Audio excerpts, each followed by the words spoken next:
السلام عليكم ورحمة الله وبركاته. وكم جرتن هردفتو تكبجمتو تكينا قيان كده تربا بركم لما فدي دمي لما ودولي بيا كيسا قمنا حمد مقبي كينتين هردفان أفيرا كينيا كوري لمي لي إثيوبيا من هدا سعودي تدرر ما جرانين بيا تدي بسون هندائم إثيوبيا لمي لي إشي من هدا سعود عربيا كيسا تدرر ما جران غربيا تدي بسوه موتم ما سعود عربيا ولي قلت الرقهن دبهما منستير ديما هلا إثيوبيا أمباسادر دينا مفتي ibsa guyyaa har'aa miidiyaalee biyya keessaaf kennaniin mootummaan lammiilee kanneen gara biyyatti deebisuuf filannoo xumuraati jedhan diinaa muftii.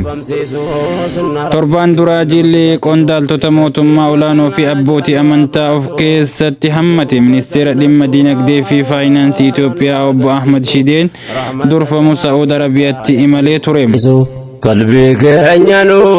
Malajila kana ilaalchisuun ambaasaddar diinaa wayita ibsa qabiinsa lammiilee Itoophiyaa manneen hidhaa Saa'ud Arabiyaa keessa jiraniin hariiroo biyyoota lamaanii qaban kan madaaluu miti jechuun aangoota Saa'udii beeksisanii turan.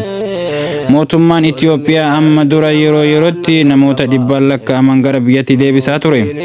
Mootummaan Itoophiyaa lammiilee kana gara biyyatti deebisuuf itti gaafatamummaa fi dirqama qaba kan jedhan ambaasaddar diinaan mootummaan Saa'udis ijjannoo qabu lammiilee Itoophiyaa kunneen biyyattii keessaa akka bahanii gochuun ta'uu eeran.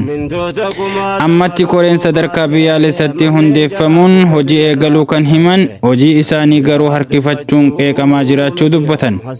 Lammiileen Itoophiyaa mana hidhaa Saa'ud Arabiyaa keessatti feestaalaa fi rakkoo gidiraa garaagaraan lubbuu isaaniitiif yaaddeessaa ta'e keessa jiraachuun viidiyoolee fi suuraalee miidiyaalee hawaasaa irratti qoodamaa jiraachuu dhagahame.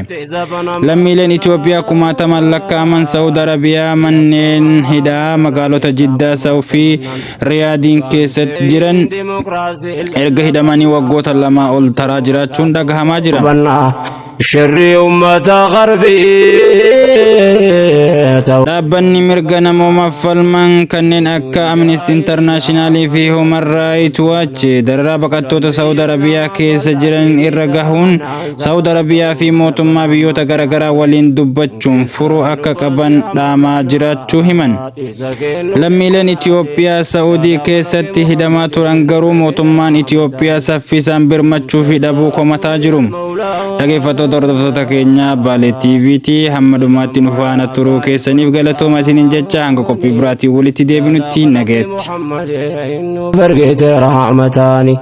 Rabbiin ni beebuusuun waa malee seetanii biyya boormaa jedhamtu yoo dhageessanii budaa jedhama amantiin isaanii. Buddha malee Buddha maaliitinni musliimoon achitti koodha lakkoofsaanii gamtaan itti duulee uummanni boraanni musliimoota bakkee tokkotti guuranii gocha suukanneessaadhaanii fixanii kumaatamaanii jaalaa khalqii Muhammadiin nu bergeete rahmataanii.